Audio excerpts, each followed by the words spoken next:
Boa noite, pessoal. Bem-vindos aqui para o nosso terceiro encontro sobre o estudo de Hatmuth Rosa sobre o livro Aceleração, a transformação das estruturas temporais na modernidade. Queria também agradecer aí o grande apoio dos canais GAP Filosófico, Orientações Filosóficas, Leitor Subversivo, que dão aí um grande apoio para que o canal funcione, né? Sempre estão de forma muito generosa de todos aí ajudando a desenvolver esse trabalho, certo? Então, primeiro que eu gostaria muito que vocês dessem uma olhada também nesses canais, né? Dê um apoio aí, dá um likezinho, né? O meu, do GAP Filosófico, Orientações Filosóficas, o Leitor Subversivo. Aí vocês dão uma passadinha, dão uma olhada nos vídeos, dão um like e tal, comenta. Isso ajuda bastante a gente no trabalho da gente, já que o nosso trabalho é sem fins lucrativos, nada. Então, a disponibilidade do nosso tempo, dos nossos estudos para compartilhar com todos, certo? Então, vamos ajudar nesse sentido. Na aula passada, a gente, então, estava dando continuidade a essa apresentação, vamos assim dizer, do tema, do Hatmuth Rosa, e vamos continuar de onde nós paramos, que foi na página 28, né, do Algarismo Romano. E, então, podemos começar?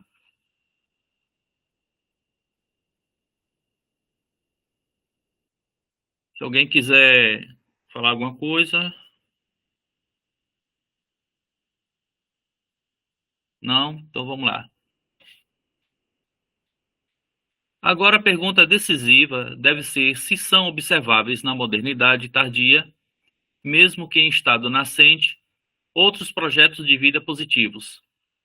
Eles deveriam ser orientados, assim o vejo, para arranjar e assegurar espaços de ressonância, que, por sua vez, não sigam a lógica do aumento, da ampliação do alcance sobre o mundo e do tornar disponível, e, ao mesmo tempo, possam resistir aos imperativos de dinamização.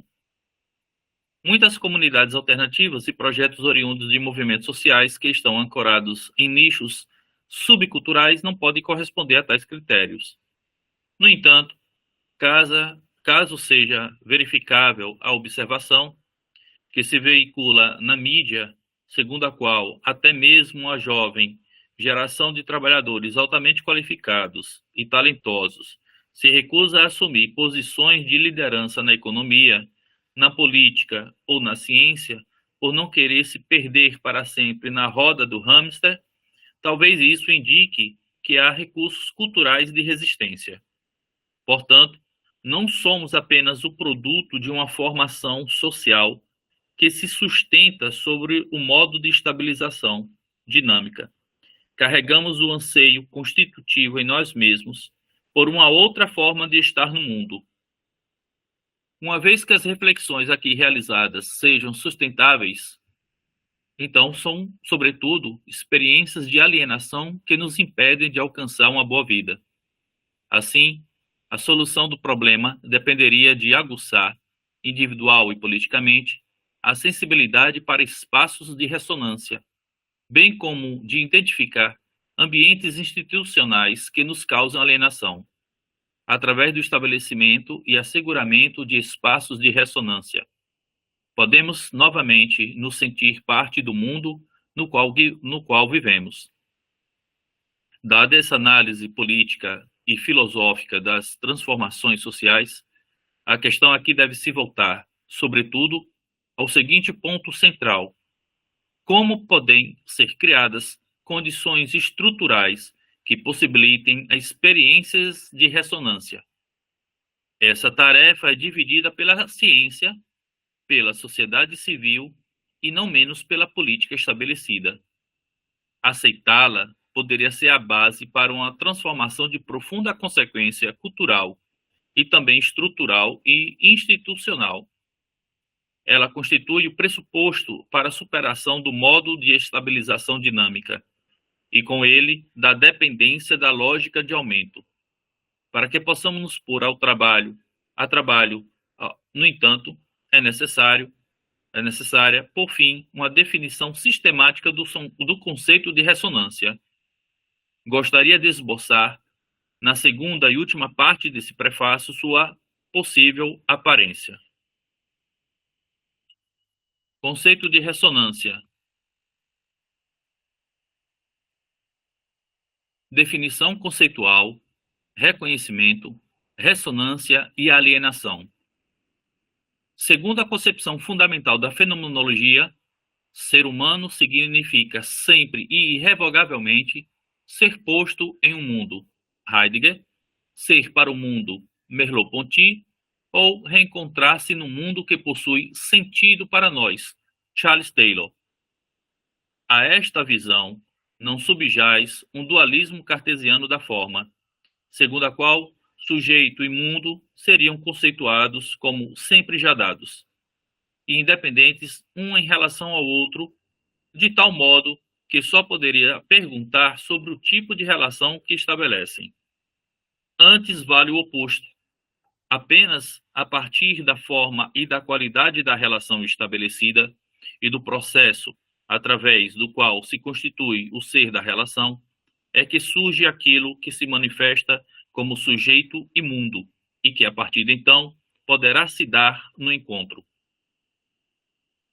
De uma perspectiva fenomenológica, coloca-se, portanto, a questão: como o mundo no qual somos dispostos é constituído, ou mais precisamente, que tipo de elo ou relação temos, ou podemos ter com esse mundo?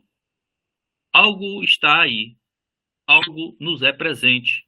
Assim se poderia definir, com Merleau-Ponty, a experiência fundante a partir da qual subjetividade e consciência se desenvolvem. Merleau-Ponty, 1986. Podemos entender sensivelmente este algo apenas como o fechar dos olhos. Como se constitui esse algo, apresenta-se a nós, antes de tudo, como uma ameaça, um perigo, ou como uma sedução e um encantamento? É protetor, amparador, responsível e nutridor, ou simplesmente indiferente e mudo? A tese de duplo desdobramento, que quero desenvolver agora, afirma, em primeiro lugar, que ao menos 3 modos basais de relação com o mundo, Weltbeziehung, podem ser distinguidos, os quais podem ser descritos como ressonância, indiferença e repulsão. Em segundo lugar, gostaria de demonstrar que são, sobretudo, práticas rituais, nas quais aprendemos e praticamos aquilo que encontramos e que se nos impõe, ou assim pode ser, enquanto fragmentos ressonantes, repulsivos ou indiferentes do mundo. A partir disso, gostaria então de recobrar um conceito de ressonância, o qual pode ser referido como o outro do conceito de alienação, e que possa servir como princípio orientador na busca de uma vida bem-sucedida. Ressonância não diz respeito a um estado emocional, e sim a um modo relacional, Beziehungsmodus, no qual sujeito e mundo colocam-se numa relação responsiva Antwortenhaltenis.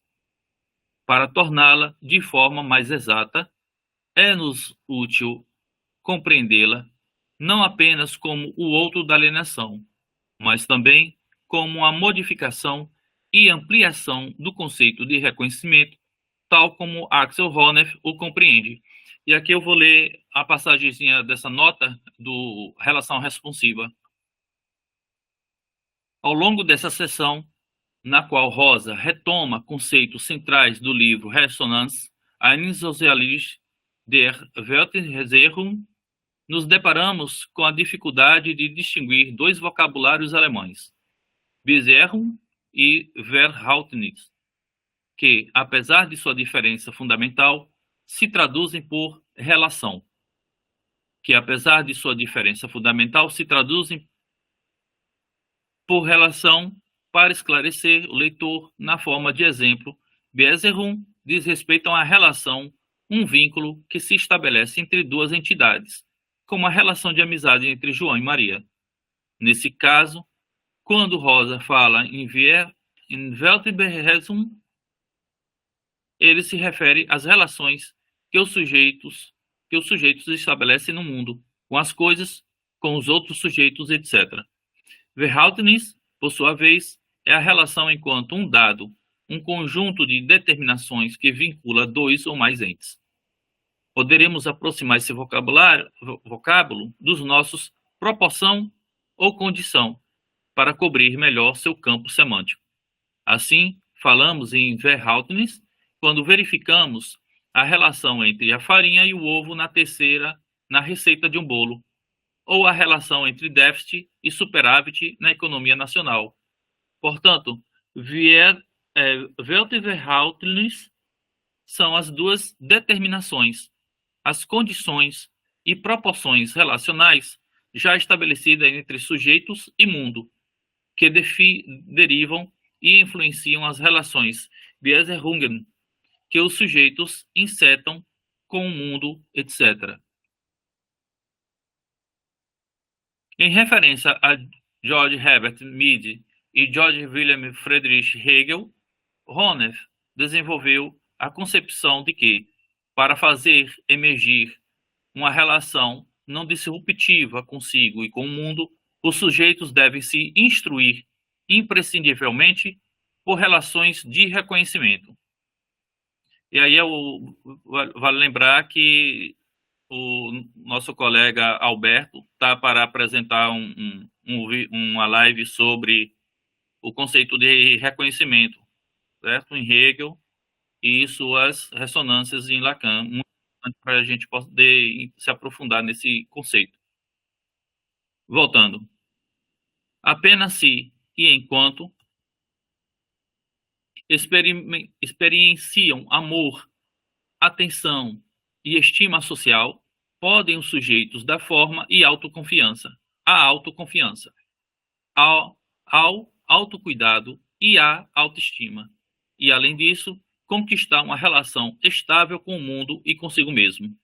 Honeff supõe, consequentemente, que a ação humana e a dinâmica social deixam-se compreender como uma contínua luta por reconhecimento, e com isso, também como embate pela evitação de experiências de desprezo e pela distinção por parte dos outros. Segundo a minha visão, essa não é uma tese implausível, mas algo incompleta. Seres humanos buscam e realizam experiências que possuem significado central para eles, sem que, para isso, estejam envolvidos na lógica daquela luta e embate. Ao menos para sujeitos modernos, a experiência religiosa, a experiência estética e a experiência da natureza possuem, exemplarmente, um significado central. A explicação sugerida por Bourdieu de que as pessoas se compenetram na oração, na música, ou buscam a floresta ou o deserto para se diferenciar dos outros, e, além disso, para obter ganhos de distinção, me parece tomar o problema da forma muito ligeira. Segundo minha contratese, as pessoas buscam e experienciam nessas situações a ligação ou o encontro com o outro, o qual parece encetar com elas uma relação interna.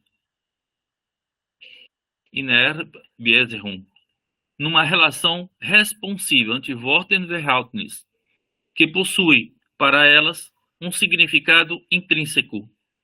Assim o é porque esse outro as toca e interfere sobre elas, e porque, enquanto se relacionam com esse outro, podem experimentar, de uma maneira específica, autoeficácia.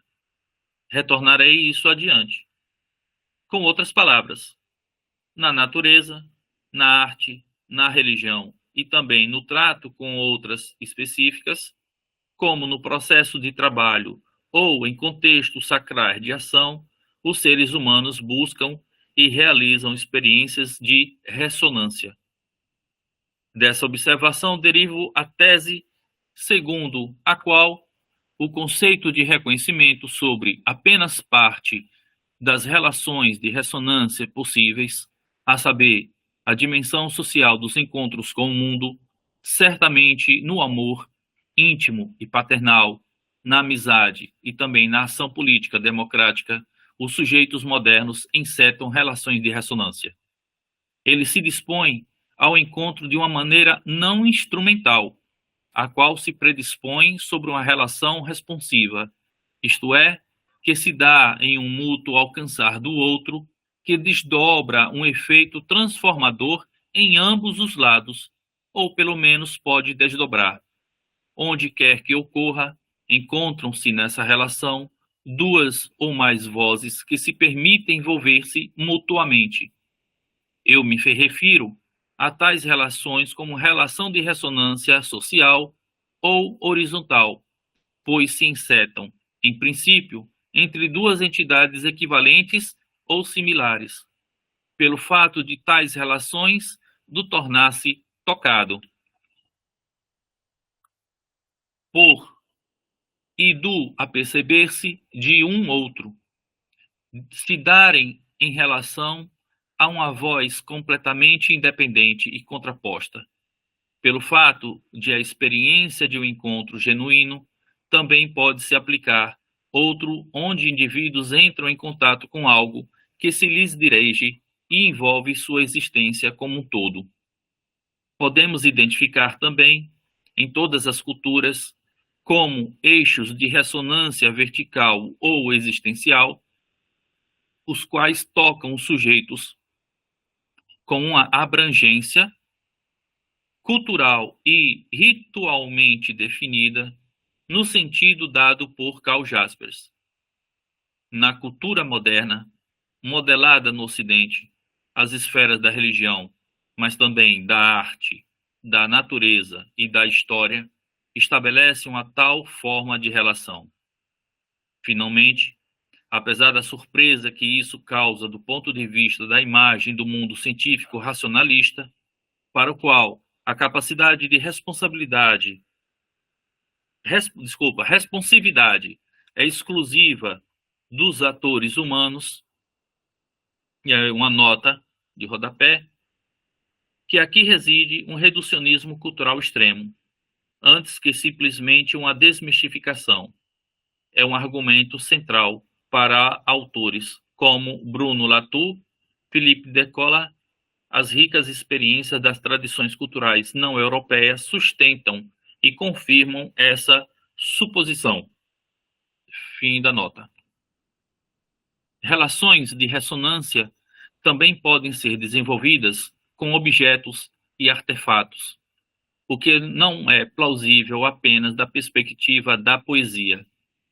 Pensemos, por exemplo, em Eichendorff e seu poema paradigmático para o romantismo Wucherhut, uma canção repousa em todas as coisas, ou nos poemas Coisa, Ding Gedicht, de Rilke.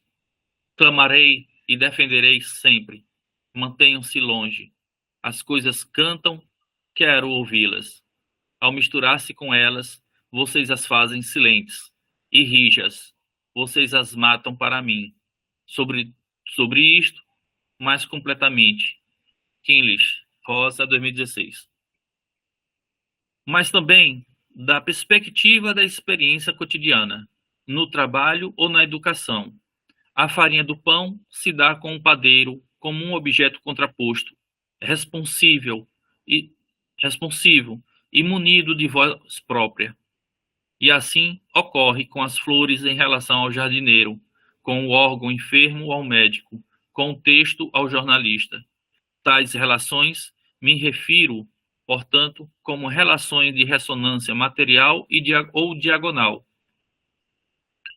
A questão com a qual agora me ocupo pode ser facilmente formulada assim: Buscamos na vida, primeiramente, ressonância ou reconhecimento.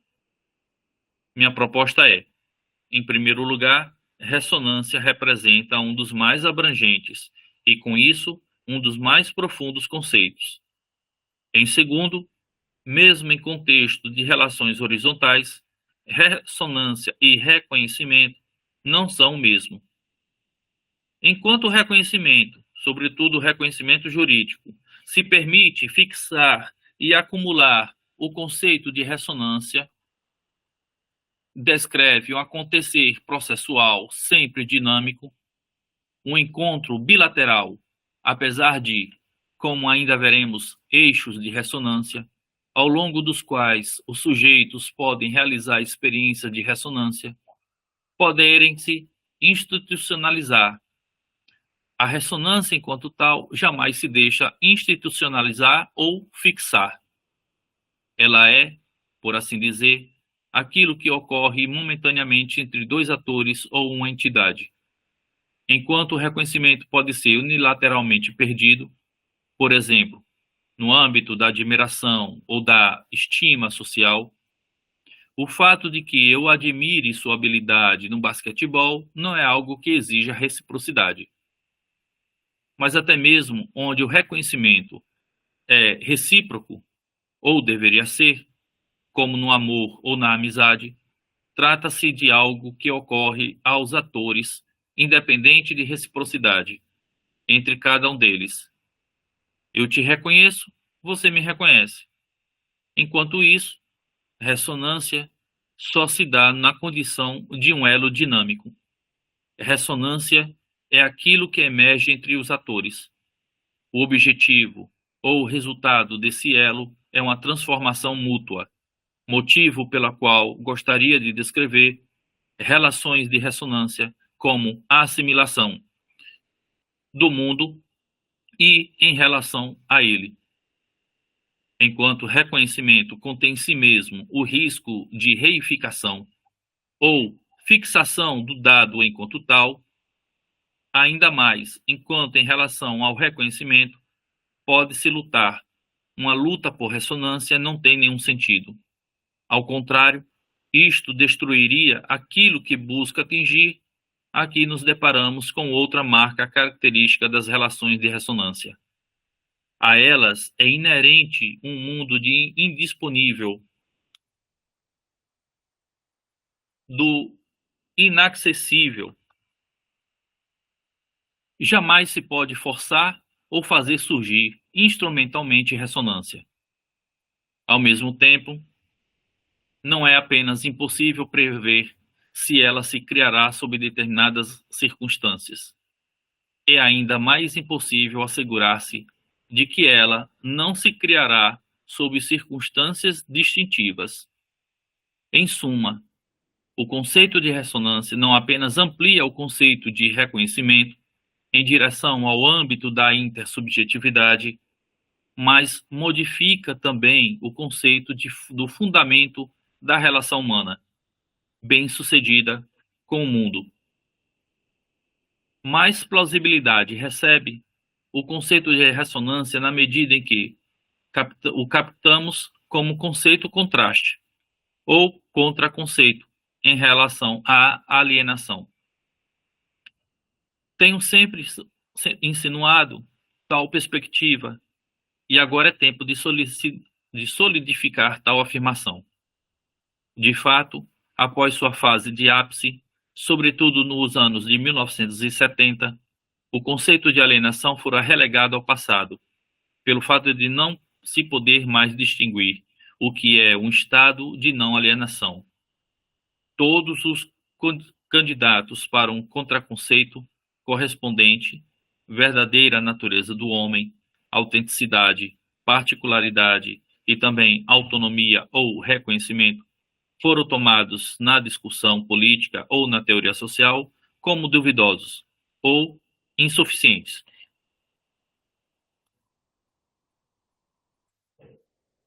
Prescindirei agora de mais uma vez discutir em detalhes os problemas aí concernente e proporei Em vez disso, conceituar ressonância como o outro da alienação. Compartilho com Michel Teunissen e Rahel Yeg a noção de que alienação pode ser compreendida como uma relação da insuficiência relacional. Alienação diz respeito, portanto, a um modo de relação no qual o sujeito e o mundo se colocam um ante o outro intrinsecamente desconectados, no qual a assimilação de um fragmento do mundo fracassa. A alienação pode ocorrer em todas as três dimensões: social, material ou existencial. Podemos nos sentar à mesa de café da manhã com nossa família, por exemplo, e nos perguntar o que de fato temos a fazer com essas pessoas, além do fato de que devemos, talvez, nos preocupar com elas, ou de que elas devam nos assistir. Elas não significam nada para mim e eu não os consigo tocar. Da mesma forma, podemos nos perguntar, no local de trabalho, o que, por Deus, estamos fazendo aqui? Mas também podemos fazer isso na missa, na trilha pela montanha ou no concerto.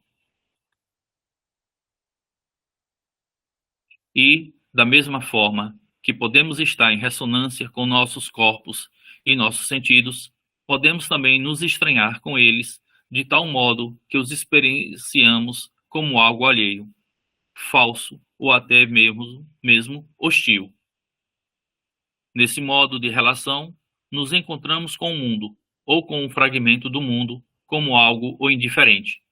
Ele não nos diz nada, cala-se para nós, ou como algo hostil, repulsivo, isto é, como ameaça. Essas duas facetas de estranhamento convergem num gélido silêncio. Nós nos deparamos com a mais radical manifestação dessa relação com o mundo na experiência do burnout ou da depressão, que se caracteriza pelo fato de o mundo se nos opor como um todo, como algo paralisado, atônito, frio, pálido e silente, ao mesmo tempo que nos experienciamos a nós mesmos como vazios, mortos e desatados. Nesse estado, todos os eixos de ressonância cessam. Entre nós e o mundo não se estende mais uma corda de ressonância. Também nossa capacidade de ser afetados e de empatia, bem como a crença em nossa autoefetividade, são todos o estado depressivo, significativamente reduzidas. E também, Bandura, 1993. Dessa maneira, é possível reabilitar a alienação como um conceito não essencialista. Seu emprego não pressupõe que haja algo com uma verdadeira natureza ou uma essência própria do homem, ou, ao menos, do indivíduo, a qual deva ser atingida. Significa apenas que, ao se olhar para as relações com o mundo encetadas pelos sujeitos, é possível distinguir entre relações mudas ou ressonantes. É válido observar, com isso, que relações de ressonância não podem ser conceituadas como algo que se deva forçosa e culturalmente aprender. Crianças e até mesmo bebês parecem ser, desde o nascimento, aptos à ressonância. Eles desenvolvem suas relações consigo próprios e com o mundo através de vínculos de ressonância. Ao mesmo tempo, a capacidade de manter o mundo, ou mais precisamente, fragmentos do mundo. A distância, bem como de reificá-los e, por assim dizer, silenciá-los, se mostra como técnica cultural, eminentemente relevante. No entanto, todas as culturas desenvolvem a habilidade de, dessa forma, reificar o mundo, de encontrá-lo de modo instrumental e manipulativo. Nem sentido, alienação não é apenas um pressuposto central para o desenvolvimento da ciência e da técnica, ou para o emprego do direito segundo sua compreensão moderna. Antes, apresenta-se como uma fase possivelmente inevitável do desenvolvimento da voz própria de um sujeito, especialmente durante a puberdade. Uma vez que se oriente pela origem acústica do conceito de ressonância, evidencia-se que um corpo de um violão ou de um violino, por exemplo, só se toca ou só se torna capaz de ressonância na medida em que é suficientemente fechado. Um objeto permeável, poroso, não pode ser levado a soar. Ao mesmo tempo, no entanto, ele deve ser suficientemente aberto para que se deixe afetar, isto é, para que se deixe pôr em vibração. O corpo, completamente fechado, não ressoa de forma alguma. Alguém? Alberto? Então, na verdade, tem uma série de apontamentos, porque ele usa bastante a palavra sujeito, né? É. Mas, assim, esse é um dos pontos, né? Mas, assim, tem outro ponto também, que ele concebe a noção de alienação dentro de certas concepções, dentro de 3 instâncias que eu perdi, porque a leitura tem muitos elementos, mas quais são essas Sim. 3 instâncias que ele colocou ali? Só para repetir, só para marcar? Que ele entende a alienação como concebida dentro de uma certa concepção de relação tríade. Ele falou isso agora há pouco. Né? Social. Social, isso. Social é mais o quê? Social. Existencial, eu lembro que ele disse existencial, e teve uma outra. E aí eu não peguei não, porque é muita informação. Enfim, quando você achar aí, você coloca. Me chama a atenção alguns pontos, né? Porque parece que ele transita. Eu vou colocar minhas impressões. Eu estou escutando agora, não li o texto anteriormente. Mas assim, tem coisas que me parecem familiares aqui, que remetem justamente a uma certa comparação referente a uma certa noção de reconhecimento utilizada majoritariamente, inclusive a partir de uma perspectiva hegeliana que me parece demarcada com outros processos, digamos assim, mais tradicionais do usufruto do reconhecimento hegeliano, inclusive dentro da perspectiva da tradição lucatiana, né, que é inclusive utilizar a noção de reificação a partir de uma certa engendração de negatividade do sentido de objetificação, como algo que separa inevitavelmente. Inclusive a própria noção de alienação, né, ela está sendo utilizada aqui dentro dessas instâncias como um anteparo, né, que coloca, digamos assim, frontalmente, né, os alienados, sejam eles sujeitos ou sejam eles fora duplicados, ou sejam eles duplicados dentro dessa concepção de relação, mas que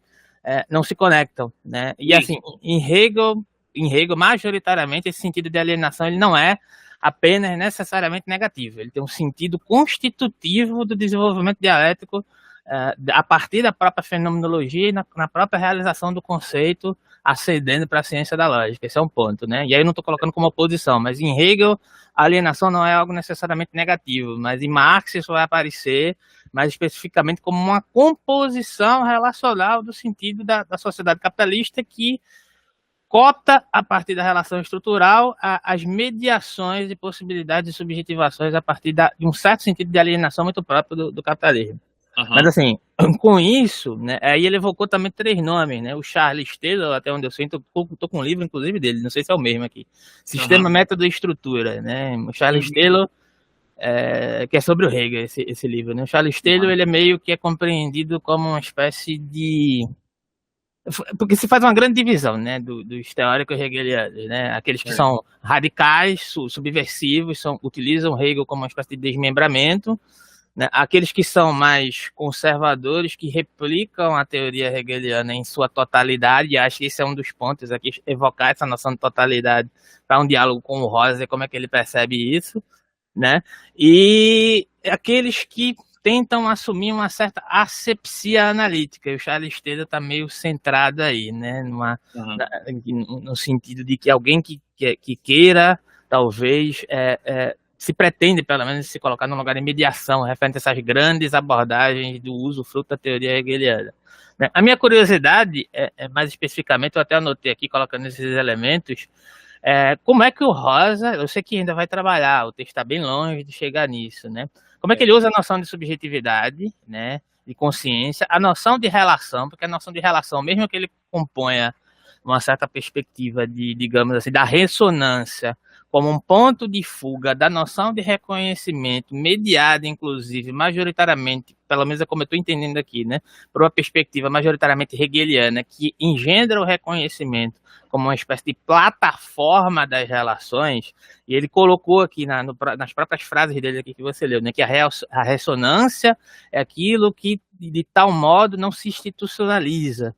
A ressonância não está para a relação do reconhecimento, apesar dela poder, talvez, se oferecer como um processo dentro do reconhecimento. Mas ressonância não é igual a reconhecimento. Mas ele disse que, em dado momento, a ressonância também pode ser representada.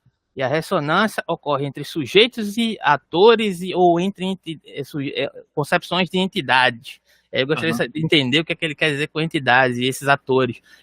Ele usa também o termo intersubjetividade, que já traz outra problemática, né? Porque a noção de intersubjetividade já remete a uma noção de correlato que, na verdade, arrasta ele de volta para o reconhecimento. Na minha percepção, inclusive. Né? Porque intersubjetividade é o que Hegel realiza na fenomenologia do espírito como um todo, digamos assim. Né? Como uma espécie de correlato mais fraco, e aqui eu estou referindo a uma noção do realismo especulativo, mas eu não vou entrar nessa questão aqui. É como se houvesse uma subjetivação, né? Que, de certa forma, se compromete com uma espécie de alienação, porque a ideia de sujeito, enquanto reverberação moderna, é uma espécie de alienação também, inclusive dentro dos termos que ele está colocando aqui, né? E pelo menos nesse momento me parece que ele faz um jogo da ressonância com o reconhecimento, mas que a própria noção de ressonância dele ressoa concepções modernas que ele está criticando aqui, curiosamente. Né? Então, a pergunta você percebe que, digamos assim, primeiro, como é que você percebe essa noção de ressonância? Como é que para você essa diferencia? Ele utilizou até o poema do Rilke, né, que é muito interessante nesse sentido, falando de um misturar-se. E o misturar-se é justamente esse processo que alude uma intersubjetividade projetada como uma espécie de atravessamento, digamos assim, de uma racionalidade já pressuposta, né? Que é uma tendência iluminista e pós-iluminista também, né? Que demarca um sentido de temporalidade já pressuposto. Né? Por mais que se fale em ressonância, me parece que essa ressonância está atravessada também pela própria noção de reconhecimento. O Rosa se coloca nessa questão, como é que você percebe isso? E outra questão, né? A objetividade tem essa demarcação de negatividade, e a alienação ela vai assumir esse caráter realmente assim, apreensivo do sentido que me parece que ele está relacionando com uma espécie de pano de fundo para chegar na noção de aceleração que é mediada por essas separações, né, e a negatividade da reificação que se engendra como processo. Como é que percebe isso aqui? Isso aqui eu falei bastante coisa, mas assim, para oferecer possibilidades de entendimentos acerca de conceitos aqui bem complexos que ele já está trabalhando aí, né? E aí você faça o que for possível aí para responder. Isso. Rapaz, é extremamente complicado como ele estabelece essas relações, porque, veja, o reconhecimento é como se fosse... Ixi, um momentinho aí, estão movendo as coisas aqui fora.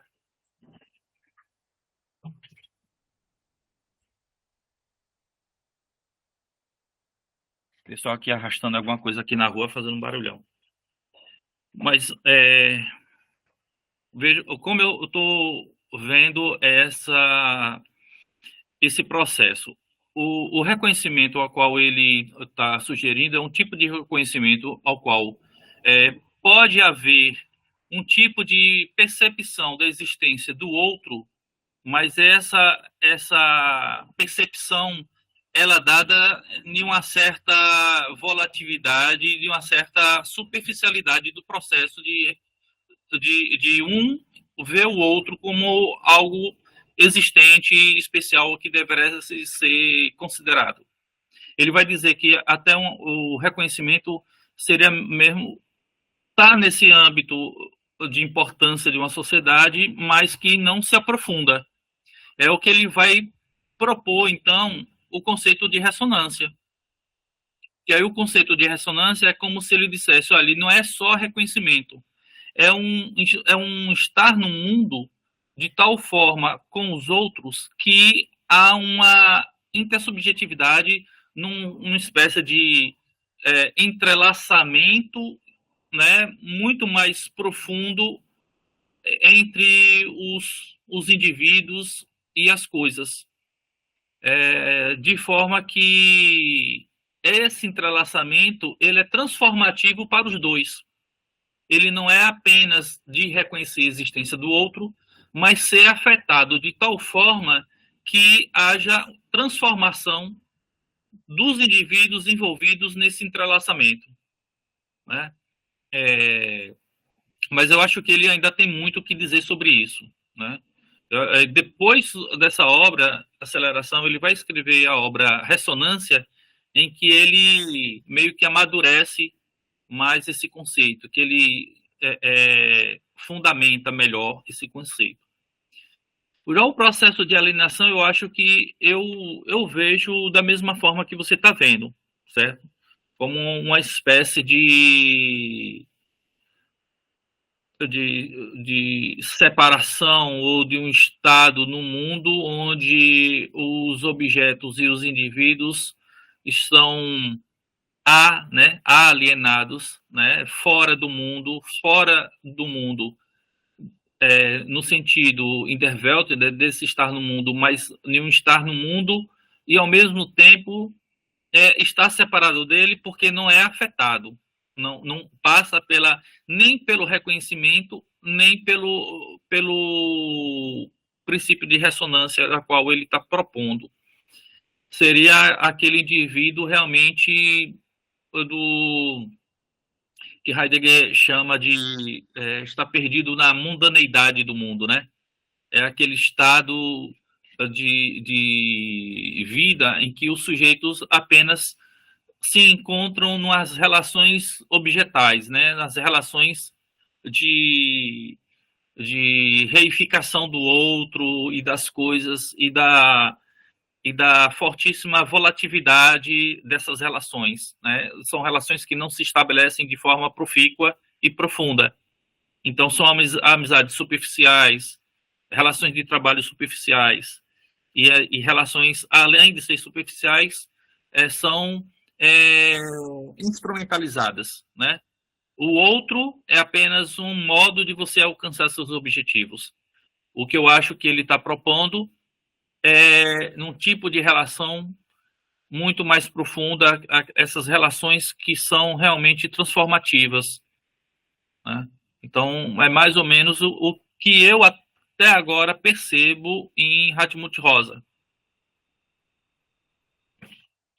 Não sei se eu consegui... Não, beleza, porque a questão é bastante complexa. Eu não vou me estender, porque senão eu vou ficar aqui falando. A intenção não é essa, é tentar esmiuçar o que está sendo abordado aqui parte a parte, né? Mas é porque tem uma série de concepções de temporalidade, de historicidade, de interioridade, que eu percebo que ainda está presente nele aqui e resvala na modernidade, né? Mas assim, ótimo, adorei. Acho que vai esclarecendo aos poucos, e depois a gente pode ir falando sobre isso. Valeu, Nelson, obrigadão. Valeu. Completando, né? Esse estar no mundo é feito, elaborado por Rosa de três modos, que eles chamam de três modos basais, né, de estar no mundo. É através da ressonância, da diferença e da repulsão, né? Todas essas como formas como lidamos com o mundo, como práticas rituais. Então, a ressonância seria como o outro da diferenciação, né?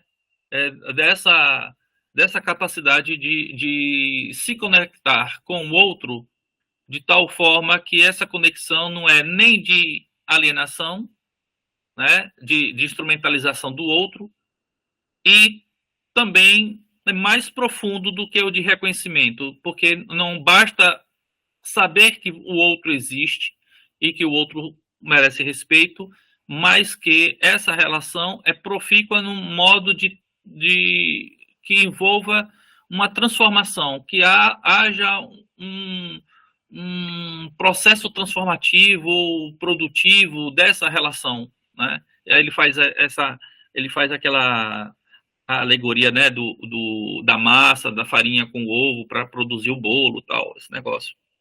Mas realmente ele coloca vários pontos que necessitam realmente, e eu acho que esses pontos ele vai amadurecendo no andar do livro.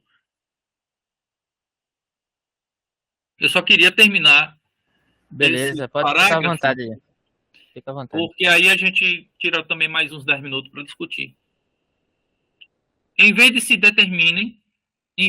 se determinem dessa forma, ressonância e alienação como modos opostos de relação com o mundo, a tentativa de definir a alienação como experiência de impotência, isto é, como perda de autonomia e perda de sentido, revela-se insuficiente, pois justamente a experiência de ressonância mais intensa se mostra como um momento de tornar-se arrebatado, ou de autotranscendência, o que ocorre diretamente na contramão da ação autodeterminada. Quando pessoas se apaixonam ou quando são profundamente tocadas por uma música, uma ideia ou uma experiência da natureza, frequentemente descrevem tais acontecimentos com o conceito de importância. Não pude fazer nada a respeito, tive que me deixar levar. E, ao mesmo tempo, os descrevem como momentos de relação bem-sucedida com o mundo, ou melhor, de uma assimilação do mundo, que antes põe fim do que conduz à alienação. Um tal tipo de fluidificação da relação com o mundo não tem de tanger, de forma alguma, ao nível das interpretações cognitivas. Aquele que estava deprimido e se apaixona por alguém, por uma música, por uma imagem ou por uma paisagem, não ganha nova imagem do mundo, mas uma nova relação com o mundo que termina a depressão. Contudo, pelo fato de que ressonância significa conceitualmente o encontro com o outro constitutivo, porque não significa uma relação de fusão ou de eco, no qual o sujeito só encontra a si mesmo, ressonância e alienação não constituem simplesmente um par opositor. Antes, mostram-se como dialeticamente referidos um ao outro. O critério da indisponibilidade, da inacessibilidade e da voz própria do outro exige, ao menos, um resíduo do não assimilável, do indócio. Não se pode confundir ressonância com consonância ou harmonia. Ela não significa concordância ou fusão. Antes significa resposta. E encontro tal engloba constitutivamente contradição e dissonância.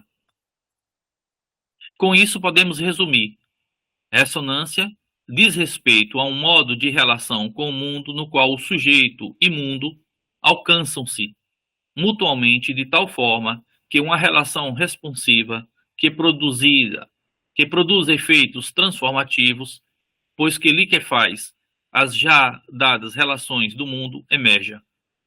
Em relação de ressonância, os sujeitos são tocados, afetados por um outro, o qual os refere e lhe diz algo, ao mesmo tempo que respondem, emocional e fisicamente, e com isso experienciam-se como autoeficazes. Indisponibilidade revela-se uma característica constitutiva de uma tal relação. Então, esta não se deixa ordenar politicamente, nem se criar instrumentalmente. Ressonância pode ocorrer sob condições desfavoráveis, bem como ausentar-se sob condições favoráveis. No entanto, todas as culturas dispõem de contextos institucionais específicos e de práticas sociais nas quais experiências de ressonância tornam-se prováveis. A elas gostaria de me voltar neste segundo ponto. Então, como vocês bem notaram, vou parar por aqui para a gente continuar depois. Ele vai falar sobre os 4 elementos centrais de uma relação de ressonância. Mas, até esse ponto, eu acho que o Rosa ele está tentando se posicionar dentro de uma, ao mesmo tempo, de uma corrente, né, de pensamento que estaria um pouco fora da simples análise social, mas tem um pezinho muito forte na fenomenologia, né? E eu acho, o problema é a gente se perder nisso, né? Porque eu acho que ele está propondo uma outra coisa que ainda não está muito claro para mim. Não sei se para vocês, nesse sentido. O que me parece é que ele está seguindo um caminho de confronto com a noção de reconhecimento, mas que, como eu mencionei, né, até o momento não me parece muito claro como é que ele propõe uma outra coisa. É só isso. Aham, Meu aham, ponto é isso. E isso, aí eu acho que ele vai desenvolver, a gente vai poder isso. talvez perceber melhor ou criticar melhor o que ele vai falar, É, né, depois. é, é.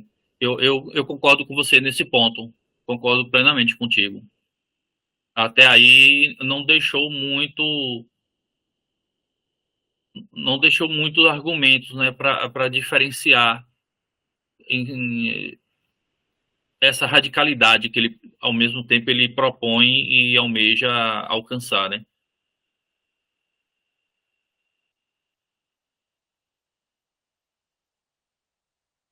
Alguém quer falar mais alguma coisa? Não, professor, eu vou ter que ler esse negócio todo de novo aqui, que não foi dentro da minha cabeça, não. Eu fiquei mais confuso. Já para o final, aqui na página anterior, já fui clarear um pouco alguma coisa, porque ele deu meio que um exemplo, né? Das paixões, para poder falar da alienação.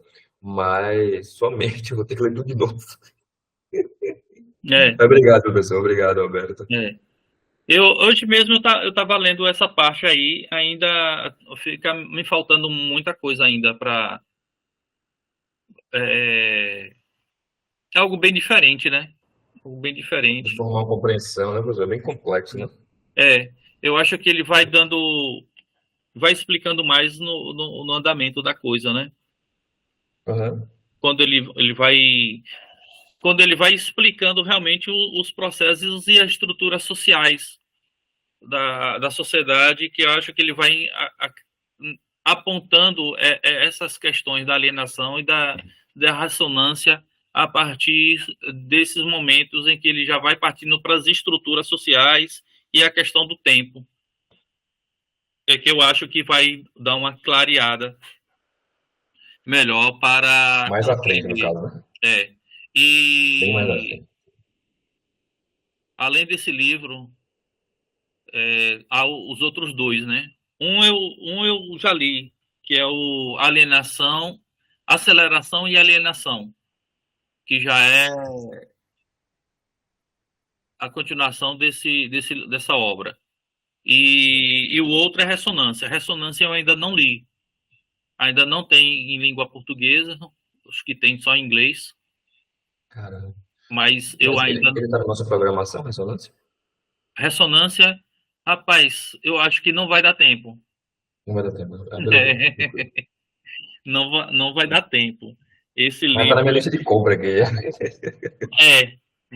Bota na lista de compra aí, porque o meu mesmo chegou semana passada. Eu estava Sim. lendo por esse PDF, mas é muito cansativo. Aí eu comprei o livro. Beleza, beleza. Eu vou botar assim. Cadê? Já tá aberto aqui, na verdade. Eu vou adicionar ele na lista. Fica pro próximo grupo de estudo, então, né, de ressonância. Ou continuação, né? Da Continuação. aceleração. É. Mas aí Tá bom, fica obrigado. provavelmente para o próximo ano. Esse ano acho que não. Acho que não. Nesse ano a gente nem vai conseguir dar conta desse calhamaço todo. Que ele Ele é tem. grande, né? Fiquei Ele é, assombrado quando eu vi lá na livraria. ele é um tijolo mesmo. Ele é um tijolo. Ele tem mais de. Ele quase chega a quase 700 páginas. Com certeza. Né? Minha mulher falou, eu não podia ser melhor distribuído, não, em tamanho, para dizer mais fino, tá? Mas não tem. Tá no mesmo. Dando mesmo. Professor, obrigado pelo tempo do senhor, pela paciência. Hoje, Roberto, obrigado por trazer tantas discussões interessantes. E, leitor subversivo, obrigado por participar e ajudar a gente a integrar esse grupo, né? Vamos lá, pessoal. Boa noite. Até mais. Vou Vão. dar uma palavrinha, assim, talvez eu coloque alguma coisa lá mais introdutória sobre reconhecimento, porque eu acho que é o conceito principal aqui, para você reler e tentar fazer uma comparação do que é que ele está, digamos assim, deslocando acerca da noção de reconhecimento, e a partir disso o que é que ele vai propor, né? Então eu vou tentar colocar uma coisa introdutória lá, que dê para a gente pensar sobre, né, o que é que ele está tentando deslocar. É só isso. Eu acho que eu tenho o reconhecimento do Horner, que é o livro, que é o autor a qual ele se acaba se influenciando, né? Ele se influencia por esses dois autores, por Axel Honneth e pelo orientador dele, que foi o Charles Taylor. Então, são esses dois. Eu vou ver o que eu tenho aí e coloco lá no Drive. De hoje para amanhã eu faço isso, para completar e aí Alberto também completa com o que ele tem, né? Se tiver alguma coisa de Hegel aí, joga para Eu mim. vou trazer alguma coisa mais na raiz do problema, que é Hegel, no final das contas, né? Pronto. E eu Pra- jogo os outros para completar esse aprendizado aí da gente.